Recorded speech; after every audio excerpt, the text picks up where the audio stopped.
Area Gelora Bung Karno di Senayan, Jakarta mulai terlihat penuh sesak dipadati warga pada hari kedua pembatasan sosial berskala besar masa transisi diterapkan. GBK mulai membuka operasional untuk pengunjung semenjak pukul 05.00 sampai dengan 18.00 waktu Indonesia Barat selama masa PSBB transisi berlangsung. Area GBK sendiri baru dibuka sejak Jumat 5 Juni 2020 kemarin, di mana sebelumnya selama pandemi berlangsung area GBK dibuka hingga pukul 23.00. Pada tiap pintu area masuk GBK terlihat deretan pengunjung, hingga antrian mengular panjang karena pengunjung diharuskan untuk mencuci tangan terlebih dahulu sebelum memasuki area kawasan GBK.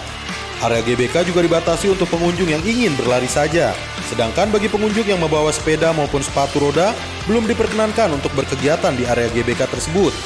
Selain itu pula, pengecekan suhu tubuh juga dilakukan pada pintu masuk mobil dan motor yang dilakukan oleh petugas keamanan. Dan tidak hanya itu saja, petugas keamanan juga terlihat kerap kali berpatroli dan menghimbau para pengunjung setiap 10 menit melalui pengeras suara agar para pengunjung tetap menjaga diri, menggunakan masker, hand sanitizer, dan menjaga jarak aman antar pengunjung yang lainnya.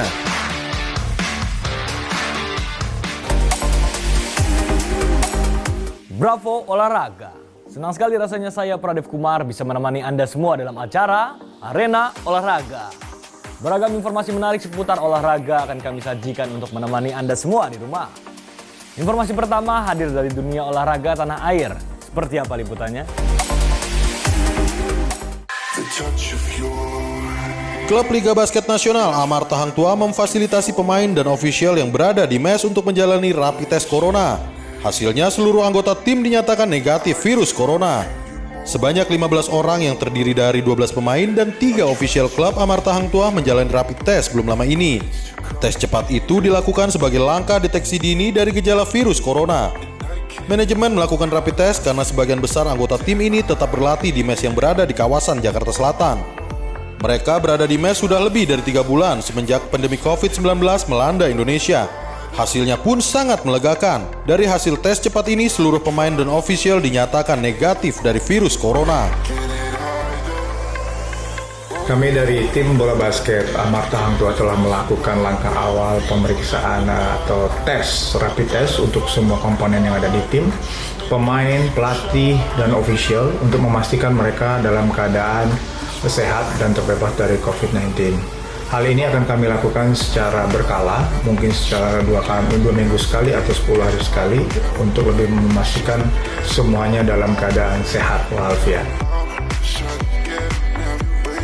Selama masa pandemi, tim yang kini bermarkas di selatan kota Jakarta ini tetap berlatih di area mes.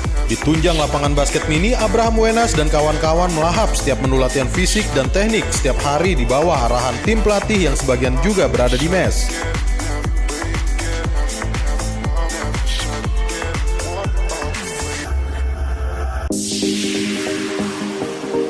Berikutnya ada sebuah kabar dari KONI Pusat yang menyambut kehadiran Kobi Amatir sebagai salah satu cabang olahraga baru di KONI.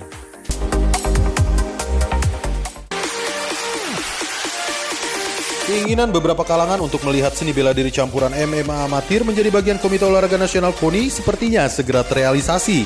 Pasalnya, Komite Olahraga Bela Diri Indonesia Kobi Amatir sudah melakukan audiensi dengan Ketua Umum KONI Pusat Marciano Norman beberapa waktu lalu. Ini menunjukkan keseriusan Kobi Amatir untuk menjadi bagian dari KONI. Jika sudah resmi, nantinya bukan tidak mungkin MMA amatir bakal mentas dalam Pekan Olahraga Nasional di Indonesia. Ketua Umum KONI Pusat Marciano Norman juga mengapresiasi kerja Kobi dalam pengembangan MMA amatir maupun profesional di Indonesia. Menurutnya bukan tidak mungkin di masa depan MMA amatir dipertandingkan di Olimpiade, mengingat pesatnya perkembangan MMA di dunia. Untuk itu, Marciano juga berharap Kobi Amatir bisa melahirkan dan membina atlet-atlet di berbagai daerah seluruh Indonesia.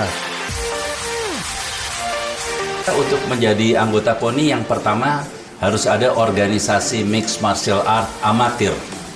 Itu yang akan menjadi anggota KONI. Karena kalau yang mixed martial art profesional, itu saya rasa sudah ada wadahnya tersendiri. Jadi saya minta yang sudah berjalan sekarang, Komite Olahraga Bela Diri Indonesia yang sudah membawahi atlet-atlet profesional bisa mengatur sedemikian rupa, nanti ada wadahnya untuk atlet-atlet mixed martial art amatir yang secara organisasinya di bawah pembinaan atau induk organisasinya adalah Komite Olahraga Nasional Indonesia. Sementara itu, Ketua Umum Kobi Amatir Ardian Syah Bakri memaparkan bahwa organisasinya merupakan anggota Federasi MMA Internasional dan Asosiasi MMA Dunia. Selain itu, ia juga mengatakan jika nantinya Kobi Amatir diterima sebagai anggota KONI, maka MMA amatir di tanah air pastinya akan berkembang besar. Visi daripada Kobi yang sampai saat ini membina profesional atletnya, yaitu adalah membuat suatu kebanggaan bagi bangsa Indonesia. Tidak mungkinlah suatu kita mau menciptakan atlet menjadi kebanggaan itu jika tidak dimulai dari amatirnya, dari usia dini. Sehingga dengan adanya ini, walaupun Kobi sekarang sudah menjadi bagian dari IMAF, yaitu Organisasi Amatir MMA Dunia, ya tetapi sangat penting kita ketika menjadi anggota daripada KONI, sehingga pembinaannya bisa lebih teratur juga.